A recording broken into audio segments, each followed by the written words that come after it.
नमस्कार। दिन भर की बड़ी खबरों में आपका स्वागत है। मैं हूं स्वाति ढलवेज। इस बुलेटिन में आज बात होगी दलितों के मुद्दे पर मायावती के बीजेपी पर वार की, बीजेपी के दलित सांसद के ही मोदी सरकार पर वार की। जानेंगे कि राहुल ने अमित शाह को कैसे सिखाई मर्यादा और टीडीपी ने कैसे बढ़ाई बीजेपी की परेशानी। आखिर में बात कॉमनवेल्थ गेम्स में भारत के जलवे की। लेकिन तमाम बड़ी खबरों से पहले एक नजर सुर्खियों पर।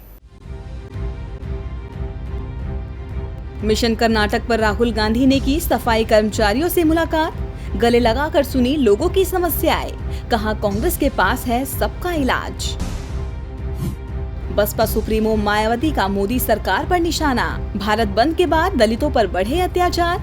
बीजेपी सांसद उदित राज ने भी बोला हमला, कहा झूठे मुकदमों में दलितों को फंसा रही है योगी की सरकार। दलितों पर हो रहे अत्याचार के विरोध में कांग्रेस अध्यक्ष राहुल गांधी करेंगे उपवास। 9 अप्रैल को राजघाट पर सुबह 10 बजे से 4 बजे तक उपवास पर बैठेंगे। संविधान निर्माता डॉक्टर भीमराव अंबेडकर की मूर्ति तोड़े जाने को लेकर यूपी में अलर्ट, जगह जगह बढ़ाई गई पुलिस की चौकसी। पीएनबी घोटाले के आरोपी नीरव मोदी और मेहुल चौकसी के खिलाफ गैर जमानती वारंट जारी, सीबीआई की स्पेशल कोर्ट ने जारी किए वारंट। और कॉमनवेल्थ खेलों में भारतीय खिलाड़ियों का धमाल जारी, भारत को मिला 7वां गोल्ड, टेबल टेनिस में महिला टीम जीती। तो सुर्खियों के बाद अब बात आज की सबसे बड़ी खबर की। क्या भारत बंद के दौरान भड़की हिंसा के पीछे बीजेपी का हाथ है? क्या बीजेपी भारत बंद के सफल होने से डर गई है? क्या बीजेपी के इशारे पर दलितों का उत्पीड़न हो रहा है? ये तमाम आरोप बीएसपी सुप्रीमो मायावती ने लगाए हैं। बहुजन समाज पार्टी की मुखिया का कहना है कि भारत बंद के दौरान जो हिंसा भड़की थी उसके पीछे किसी और का नहीं बल्कि बीजेपी का हाथ है। ये सरकार जानबूझकर दलितों को फंसा रही है और उनके खिलाफ झूठे मुकदमे दायर किए जा रहे हैं। SC/ST एक्ट में बदलाव के विरोध में 2 अप्रैल को बुलाए गए बंद के दौरान जबरदस्त हिंसा हुई थी। भड़की हिंसा को जहां पीएम मोदी ने विपक्षी दलों की हताशा बताया था, तो वहीं अब बीएसपी सुप्रीमो मायावती ने इसे बीजेपी की साजिश करार दिया है। उन्होंने कहा कि ये सरकार दलितों और आदिवासियों को कुचलने की कोशिश कर रही है। ये लोग भारत बंद के सफल होने से डर गए हैं, इसलिए अब दलितों पर अत्याचार की वारदातें बढ़ रही हैं। उन्होंने मोदी और योगी सरकार पर आरोप लगाया कि ये सरकारें दलितों को झूठे केस में फंसा रही है। इनकी पुलिस बेकसूर लोगों को पकड़कर जेल में डाल रही है। उनकी आवाज दबाने की कोशिश की जा रही है। लोकतांत्रिक देश में ये सरकार अपने फैसले गरीब और बेसहारा लोगों पर थोप रही है। आज हालात इमरजेंसी से भी बदतर हो गए हैं, लेकिन हम ये अत्याचार नहीं होने देंगे। इस दौरान उन्होंने दलितों से अपील की कि वे अपने उत्पीड़न के खिलाफ कोर्ट जाएं। इस सरकार के खिलाफ सभी एक साथ आएं और उसे जड़ से उखाड़ फेंकें। मायावती ने दावा किया कि उनकी सरकार आई तो सभी झूठे केस वापस होंगे। डीवी लाइव की रिपोर्ट। तो विपक्ष तो सरकार पर दलितों के अत्याचार का आरोप लगा ही रहा है, अब तो पार्टी के सांसदों ने भी मोर्चा खोल दिया है। पिछले दिनों यूपी के 4 सांसदों ने योगी सरकार को सवालों के घेरे में डाला था। वहीं बीजेपी के एक और सांसद उदित राज ने मोदी सरकार पर निशाना साधा है। उन्होंने ट्वीट कर कहा कि देश में दलितों को निशाना बनाया जा रहा है, इसे रोकना जरूरी है। देश में दलितों के खिलाफ अत्याचार लगातार बढ़ता जा रहा है। 2 अप्रैल को भारत बंद के बाद से ही दलित समुदाय कुछ लोगों के निशाने पर आ गया है। ये बयान किसी विपक्षी दल के नेता ने नहीं बल्कि भाजपा के दलित सांसद उदित राज ने दिया है। उन्होंने एक ट्वीट में कहा है कि 2 अप्रैल को हुए आंदोलन में हिस्सा लेने वाले दलितों पर अत्याचार की खबरें मिल रही हैं और ये रुकना चाहिए। उन्होंने कहा 2 अप्रैल के बाद दलितों को देश भर में प्रताड़ित किया जा रहा है। बाड़मेर, जालौर, जयपुर, ग्वालियर, मेरठ, बुलंदशहर, करौली और अन्य स्थानों के लोगों के साथ ऐसा हो रहा है। न केवल आरक्षण विरोधी बल्कि पुलिस भी उन लोगों को पीट रही है, फर्जी मामले लगा रही है। दरअसल पिछले दिनों SC/ST कानून में सुप्रीम कोर्ट के द्वारा किए गए बदलाव के विरोध में पूरे देश में दलित संगठनों ने आंदोलन किया था। इस दौरान कई जगहों से हिंसा की खबरें सामने आई थीं। इसी को लेकर अब उदित राज ने आवाज उठाई है और मोदी सरकार से अपील की है कि वो इन घटनाओं को रोकने के लिए अहम कदम उठाए।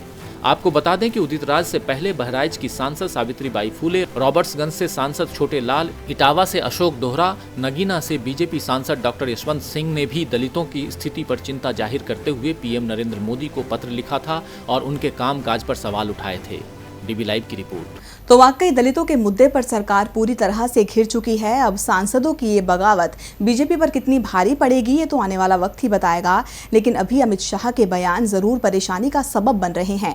विपक्ष की तुलना जानवरों से करने पर सभी पार्टियां भड़की हुई है। वहीं अब कांग्रेस अध्यक्ष राहुल गांधी ने भी उन पर जोरदार हमला बोला।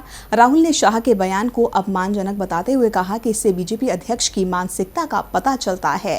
बीजेपी के स्थापना दिवस पर अमित शाह ने विपक्ष को घेरने की कोशिश तो की थी, लेकिन उन्हें क्या पता था कि कुत्ते बिल्ली से लोकतंत्र में महत्वपूर्ण भूमिका निभाने वाले विपक्ष की तुलना कर वो खुद ही घिर जाएंगे। अब अमित शाह के इसी बयान को लेकर सभी पार्टियों ने मोर्चा खोल दिया है।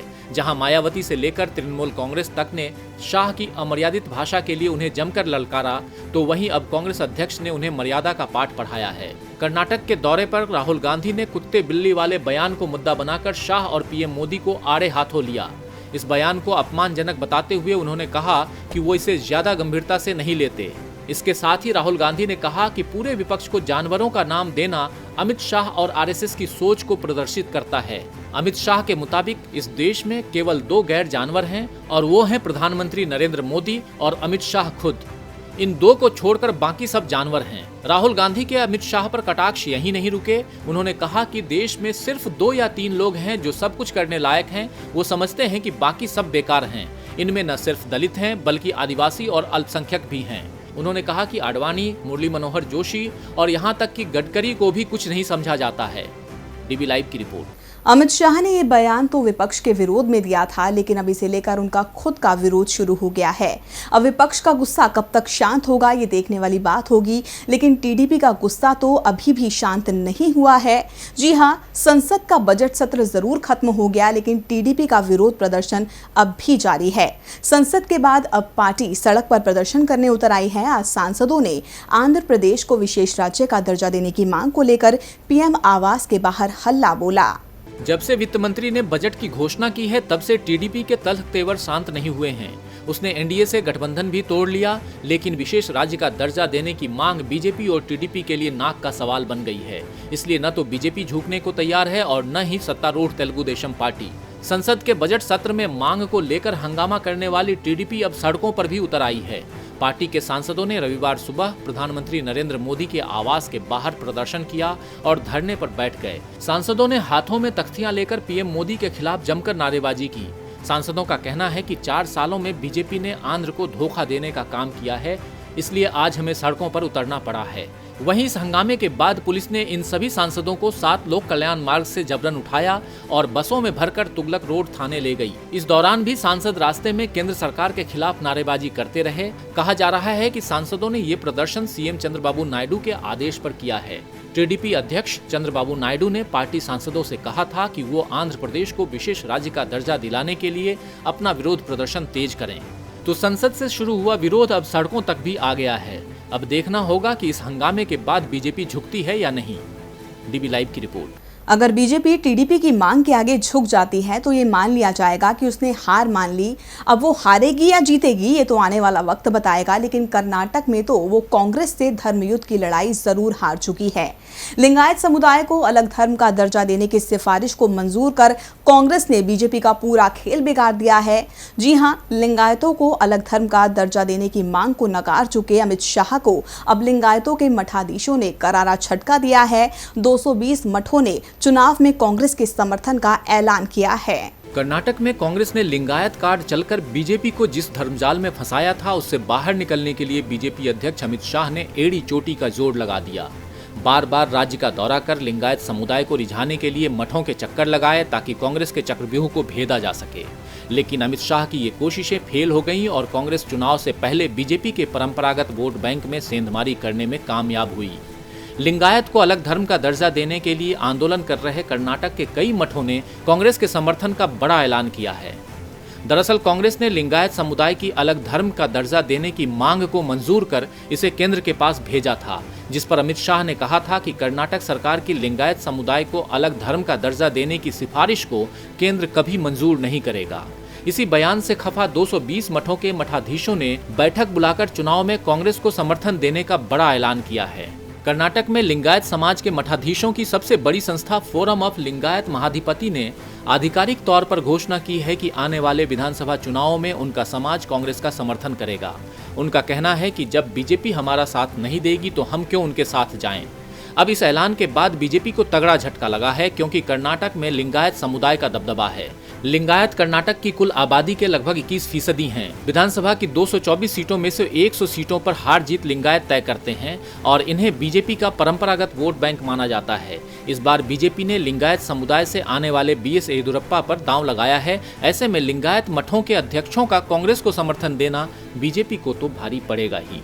DB लाइव की रिपोर्ट। कर्नाटक चुनाव से पहले बीजेपी को जोरदार झटका लगा है। हो सकता है कि परंपरागत वोट खिसकने से उसका सत्ता तक पहुंचने का सपना भी चकनाचूर हो जाए। वैसे इस साल चुनाव मध्य प्रदेश में भी हैं, जिसे लेकर हार्दिक पटेल ने बीजेपी के खिलाफ मोर्चा खोला हुआ है। इसी दौरान उन पर स्याही भी फेंकी गई।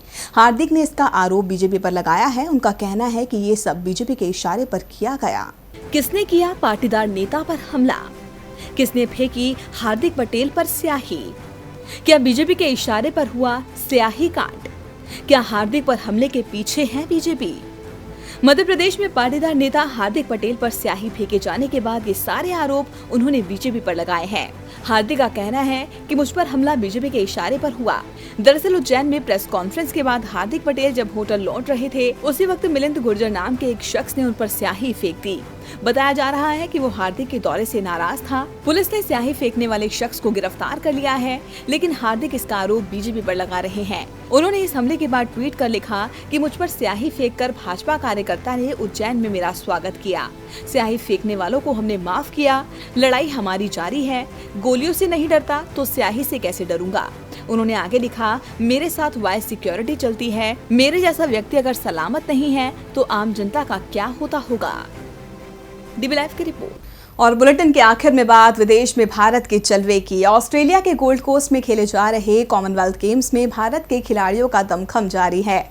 आज चौथे दिन भी भारत की झोली में 3 गोल्ड गिरे। महिला वेटलिफ्टर पूनम यादव ने देश को 5वां गोल्ड दिलाया, तो वहीं जीत के इस सिलसिले को आगे बढ़ाते हुए 16 साल की निशानेबाज मनु भाकर ने देश को 6वां सोना दिलाया। इसके साथ भारत की महिला टेबल टेनिस टीम ने भी गोल्ड मेडल पर कब्जा किया है। विदेशी जमीन पर भारतीय खिलाड़ियों का धमाल जारी है। कॉमनवेल्थ गेम्स में चौथे दिन भी भारतीय खिलाड़ियों ने अपना हुनर दिखाते हुए देश का नाम रोशन किया और एक के बाद एक कई पदकों की बारिश कर दी। आज टेबल टेनिस में महिला टीम ने भारत को गोल्ड दिलाया। भारत ने सिंगापुर को जबरदस्त टक्कर देकर ये पदक अपने नाम किया। वहीं वेट लिफ्टिंग में भारत की बेटी पूनम यादव ने 69 किलो भार वर्ग में कुल 222 किलोग्राम भार उठाकर यहां गोल्ड मेडल पर कब्जा किया। तो वहीं महिलाओं के 10 मीटर एयर पिस्टल प्रतियोगिता में 16 साल की मनु भाकर ने देश के लिए 6वां गोल्ड मेडल जीता। इसी स्पर्धा में निशानेबाज हिना सिद्धू ने रजत पदक पर कब्जा जमाया। फाइनल मुकाबले में मनु ने 240.9 अंक हासिल किए और हिना को 234 अंक मिले। वहीं पुरुष वर्ग में रवि कुमार ने 10 मीटर एयर राइफल में भारत के लिए ब्रॉन्ज जीता। इसके बाद अब विकास ठाकुर ने भी 94 किलो भार वर्ग में 391 किलो भार उठाकर भारत को कांस्य पदक दिला दिया है। DB लाइव की रिपोर्ट। तो बड़ी खबरों में फिलहाल के लिए इतना ही, लेकिन ताज़ा अपडेट के लिए लॉग ऑन करें dblive.tv। नमस्कार।